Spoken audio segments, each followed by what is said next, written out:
નમસ્કાર મિત્રો આપની સાથે હું છું પિનલગીરી ગોસ્વામી।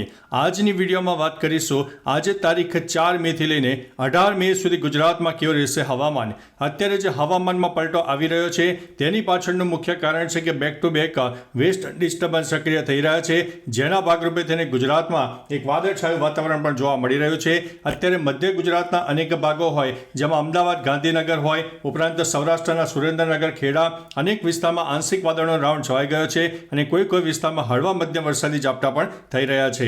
મિત્રો, અત્યારે જ્યારે બેક ટુ બેક WD સક્રિય થયા છે, જેના ભાગરૂપે થઈને રાજસ્થાનના અનેક ભાગોમાં સાયક્લોનિક સિસ્ટમની અસર, પાકિસ્તાનના પણ અનેક ભાગોમાં સાયક્લોનિક સિસ્ટમની અસર, અરબી સમુદ્ર અને બંગાળની ખાડીના પણ ભેજવાળા પવનો ગુજરાતને મળી રહ્યા છે।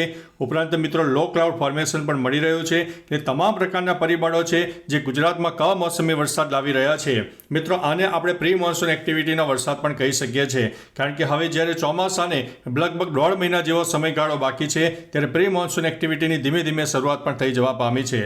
પરંતુ અત્યારે મિત્રો કહી શકાય કે મે મહિનામાં તો આપણે ભયંકર ગરમીનો અહેસાસ કરતા હોઈએ, પરંતુ અત્યારે વાદળછાયા વાતાવરણ છે, ગુજરાતમાં ચિંતાના સમાચાર જોવા મળી રહ્યા છે। હવે મિત્રો, વધુ વાતો નહીં કરતા તારીખ પ્રમાણે જણાવીએ તો આજે તારીખ 4 મે થઈ ગઈ છે, તો આજે ગુજરાતના અનેક ભાગોમાં વરસાદની શક્યતા વધુ રહેલી છે। મધ્ય ગુજરાત હોય, ઉત્તર ગુજરાત હોય, કચ્છના પણ અનેક ભાગોમાં જોરદાર વરસાદ થઈ શકે છે। ખાસ કરીને મિત્રો, આ ઉત્તર ગુજરાતના સાબરકાંઠા હોય, બનાસકાંઠા હોય, ઉપરાંત મહેસાણા, અરવલ્લીના પણ કોઈ વિસ્તારમાં વરસાદની શક્યતા વધુ છે। ઉપરાંત મધ્ય ગુજરાતના અમદાવાદ, ખેડા, આણંદ, મહીસાગર, પંચમહાલ સહિત અનેક વિસ્તારમાં છૂટોછવાયો વરસાદ પણ થઈ શકે છે। જ્યારે મિત્રો કચ્છની વાત કરીએ તો કચ્છનો દક્ષિણી પટ્ટો હોય, જેમાં ગાંધીધામ સહિત ઉત્તરી પટ્ટા અને ઉત્તર દક્ષિણ પશ્ચિમ તરફના વિસ્તારોમાં પણ વરસાદની શક્યતા રહેલી છે। એટલે મિત્રો, એકંદરે ટૂંકુને ટચ જણાવીએ તો અત્યારે કચ્છ હોય, ઉત્તર ગુજરાત અને મધ્ય ગુજરાતના અનેક ભાગોમાં વરસાદની શક્યતા છે। મિત્રો, આવનારા દિવસોમાં સૌરાષ્ટ્રના પણ અનેક ભાગોમાં વરસાદની શક્યતા રહેલી છે। આ મિત્રો સેટેલાઇટ ઇમેજ છે 4 તારીખનો। ત્યારબાદ મિત્રો 5 તારીખે પણ તમે જોઈ શકો છો કે લો ક્લાઉડ ફોર્મેશનનો ઘેરાવો વધારે જોવા મળશે। ગુજરાતમાં જાણે કે એક સાર્વત્રિક વરસાદનો માહોલ સર્જાશે તેવું પણ વાતાવરણ જોવા મળી શકે છે।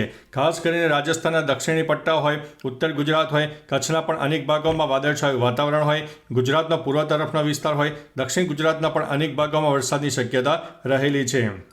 એટલે મિત્રો, અત્યારે જ્યારે બેક ટુ બેક વેસ્ટર્ન ડિસ્ટર્બન્સો સક્રિય થઈ રહ્યા છે, જેના ભાગરૂપે તેને ગુજરાતમાં આ માહોલ સર્જાયો છે।